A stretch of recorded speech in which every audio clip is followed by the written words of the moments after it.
এই একটা বাইক ঢুকছে রং সাইড দিয়ে, দেখুন এই যে। এমনি শর্ট ডিস্টেন্সে আসলে চালানোর জন্য খুবই পারফেক্ট একটি যানবাহন।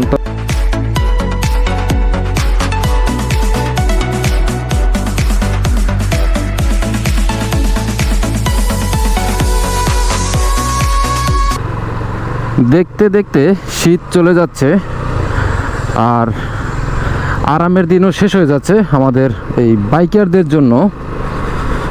শুধুমাত্র বাইকার না, আমার মতো ব্যাচেলার যারা আছেন তাদের জন্য আরামের দিন শেষ হয়ে যাচ্ছে।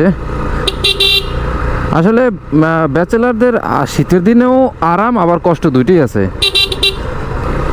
প্রথমত কাছের মানুষদের নতুন নতুন বিয়ে হয়ে যাওয়া, মানে নতুন কপতিদের দেখে তাদের অনেক হিংসা হয়, অনেক জ্বলে ভিতরে। তো যদিও আমার জ্বলে না, এটা হচ্ছে যে কষ্টের বিষয়। আর আরামের বিষয় হলো যে খাবারের আরাম। অর্থাৎ ব্যাচেলাররা, আমি বিশেষ করে এই শীতের মধ্যে একবেলা রান্না করে 3 বেলা খেতে পারি, 3 বেলা খাই আমি, খাবারটা নষ্ট হয়ে যায় না। কিন্তু এখন যে গরমের দিন আসতেছে, এখন তো খাবারের খুবই মুশকিল হয়ে যাবে। মানে একবেলা রান্না করে অনেক সময় 2 বেলাই খাওয়া যায় না। মানে এটা লজ্জাজনক হলেও সত্যি, যেটা সত্যি সেটা বলতে আমার কোনো দ্বিধা নেই। এরকমই আমি শীতের মধ্যে হচ্ছে একবেলা রান্না করে 3 বেলা খাই। বাসায় কোনো ফ্রিজ নেই, আর ফ্রিজ না থাকারও কারণ রয়েছে অনেকগুলো। কারণ হচ্ছে প্রচুর বাসা চেঞ্জ করি আমি, প্রচুর। তো একবার বাসা চেঞ্জ করতে যে কী পরিমাণে কষ্ট সেটা আমি ভালোভাবেই জানি। যদিও ব্যাচেলার বাসায় খুব একটা মালামাল থাকে না, বাট তারপরও যেটুকুই আছে এইটা নিয়ে টানাটানি করা, যদি 3-4 মাস পর পরই যদি বাসা চেঞ্জ করা লাগে তখন সেটা অনেক বেশি প্যারাদায়ক হয়ে যায়। তো এই হলো বিষয়। শীতের সিজন চলে যাচ্ছে, আর এই শীতের মধ্যে আসলে অনেক প্ল্যান ছিল, অনেক ট্যুর করার প্ল্যান ছিল। যদিও ট্যুরে গিয়েছিলাম একবার, লং ট্যুরেই, উদ্দেশ্য ছিল সাজেক, কিন্তু সেটা যেতে পারিনি। মানে সাজেক গিয়েছিলাম কিন্তু সাজেকের কাছাকাছি গিয়ে আবার আমাকে ফিরে আসতে হয়েছে, সাজেকে ঢুকতে পারিনি। এই হচ্ছে ব্যাপার। তবে আমার এই শীতের সিজনটা যখন শেষ হয়ে যায়, শুধুমাত্র শীতের সিজন না, শীত এবং গ্রীষ্ম দুইটা সিজনেরই যখন শুরু বা শেষের মুহূর্তটা আসে, ওই সময়টা আমার খুব ভালো লাগে। যেমন এই সময়টা আমার অনেক বেশি ভালো লাগে, মানে খুব একটা শীতও না আবার খুব একটা গরমও না। এই ব্যাপারটা আমার কাছে খুব ভালো লাগে। তবে একটা ব্যাপার খুবই কনফিউশন লাগে, রাতের বেলা। দেখা গেছে রাতের বেলা যদি আমি কম্বল মুড়ি দিয়ে ঘুমাই, তখন আবার হচ্ছে একটু গরম লাগে এই সময়টাতে। যদিও এখনও ওইভাবে গরম লাগে না, কিন্তু আরেকটু যখন শীতটা কমে যাবে তখন হচ্ছে এমন একটা সময় আসবে রাতের বেলা যে আমি যদি কম্বল মুড়ি দিয়ে ঘুমাই তাহলে গরম লাগবে, আবার যদি কম্বল না মুড়ি দিই তখন আবার শীত লাগবে। তো এই জন্য আমি যেটা করি সেটা হচ্ছে যে কম্বল মুড়ি দিয়ে তারপর ফ্যান চালিয়ে দিয়ে ঘুমাই পড়ি, ব্যাস সমস্যা সমাধান। একটা ঘটনা হলো, আমি সবসময় হেলমেটের সাথে, মানে হেলমেটের নিচে আমি ব্যান্ডেনা ব্যবহার করি, ব্যান্ডেনা পরি। তো কিছুদিন আগে আমি একটা ব্যান্ডেনা কিনেছিলাম, যে ব্যান্ডেনাটা আমার খুবই মানে ভালো লেগেছিল, অনেক পছন্দ হয়েছিল। কালারটা একটু কালারফুল, একটু আর্মি কালারের একটা ব্যান্ডেনা ছিল। তো আনফর্চুনেটলি হঠাৎ করে এই কিছুক্ষণ আগে ব্যান্ডেনাটা আমার হারিয়ে গিয়েছে।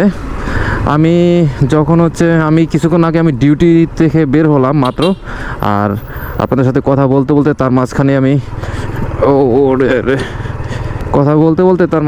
আমি হচ্ছে ডিউটিতে ঢুকে পড়েছিলাম। সকালবেলা বের হয়েছিলাম ভিডিও করার উদ্দেশ্যে, কিন্তু মাঝখানে হচ্ছে ডিউটিতে ঢুকে যাই, আর মাত্র ডিউটি থেকে বের হলাম। এখন সময় বাজে হচ্ছে দুটো।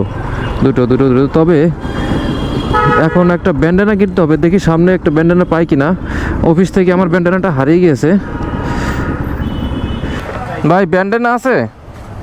ব্যান্ডেনা আছে? দেখি তো। আমার এই কয়দিন আগে নিলাম না, ব্যান্ডেনাটা হারাই গেছে, মানে চুরি হয়ে গেছে আর কি। এগুলো কি নতুন আছে নাকি? তখন তো এগুলো ছিল না।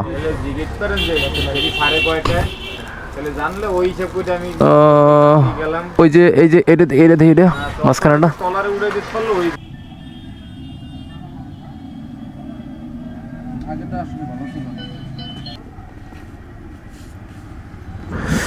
বন্ধুরা, কোনো জিনিস ছোট হোক কিংবা বড় হোক, যদি সেটা পছন্দের হয়ে থাকে আর কোনো কারণে যদি সেটা মিসিং হয়ে যায়, তাহলে এত খারাপ লাগে তা বলার মতো না। আমার যে এত রাগ হয়েছিল মন চাইছিল যে যদি ওই ব্যান্ডেনার চোরকে আমি যদি খুঁজে পাইতাম। আবার এমন হতে পারে যে অনেকে নিয়ে গেছে বুঝতে পারেনি যে এটা ব্যান্ডেনা, হয়তো মনে করছে কোনো কাপড় মোছা টোচার জন্য হয়তো ব্যবহার করতে পারে, এরকম মনে করে নিতে পারে, হতেই পারে এরকম, যে জন্য নিয়োগ। কিন্তু আমার তো ক্ষতি হয়ে গেল, আমার পছন্দের ব্যান্ডেনাটা হারিয়ে গেল। এই জায়গাটা আসলেই আমার প্রচণ্ড বিরক্ত লাগে। তার কিছু কারণ আছে বন্ধুরা, আমি বলি। এটা হচ্ছে একটা বাজার, দেখুন এখানে এই একটা বাইক ঢুকছে রং সাইড দিয়ে, দেখুন এই যে এই রং সাইড দিয়ে শুধুমাত্র বাইক না, রিক্সাগুলো বেশি যাওয়া আসা করে, আর এটার জন্য সব থেকে আমার মেজাজ খারাপ হয়। আর এই কাজটা সব থেকে বেশি হয় হলো এই মোড়টাতে, আমার সামনে যে মোড়টা দেখতে পাচ্ছেন এই মোড়টাতে। দেখুন এখানে এখন তো একটু গাড়ির চাপ কম, মানে অটো টোটোর,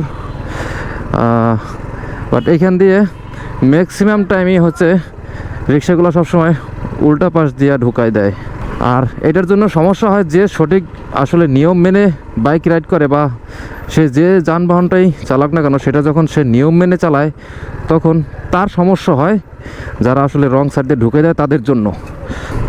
এরকমের এই 3 চাকার বাইকগুলো, এটাকে বাইক বলে না কি বলে ঠিক জানি না, তবে এগুলো বেশ ভালো একটা যানবাহন। যারা আসলে অনেক বেশি বয়স্ক আছে বা অনেক মহিলারা আছে, যে দেখুন কত সুন্দর দুইটা আপু হচ্ছে চালিয়ে যাচ্ছে, বা বেশ ভালোই লাগতেছে। মানে 2 চাকার যে ব্যালেন্স করার যে ব্যাপারটা সেটা লাগতেছে না আর, খুবই মজার। চাইলে হচ্ছে যারা বয়স্ক আছে, অনেক বেশি বয়স্ক, তারাও ছোটোখাটো হচ্ছে বাজার টাজার করা বা এমনি শর্ট ডিস্টেন্সে আসলে চালানোর জন্য খুবই পারফেক্ট একটি যানবাহন। তবে এটা কিসে চলে আমি জানি না, এটা কি অবশ্যই ব্যাটারি চালিত, মোটর দেখা যাচ্ছে, বাট ব্যাটারি চালিত কি না একটু জিজ্ঞাসা করি তো। আপু এটা কি ব্যাটারিতে চলে? ব্যাটারি না, সুন্দর অনেক। হ্যাঁ আচ্ছা ঠিক আছে, দিব না।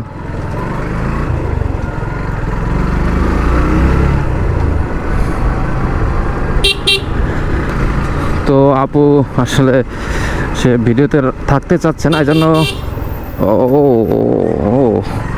এই জন্য সে বারণ করে দিল যেন দিয়েন না বললো।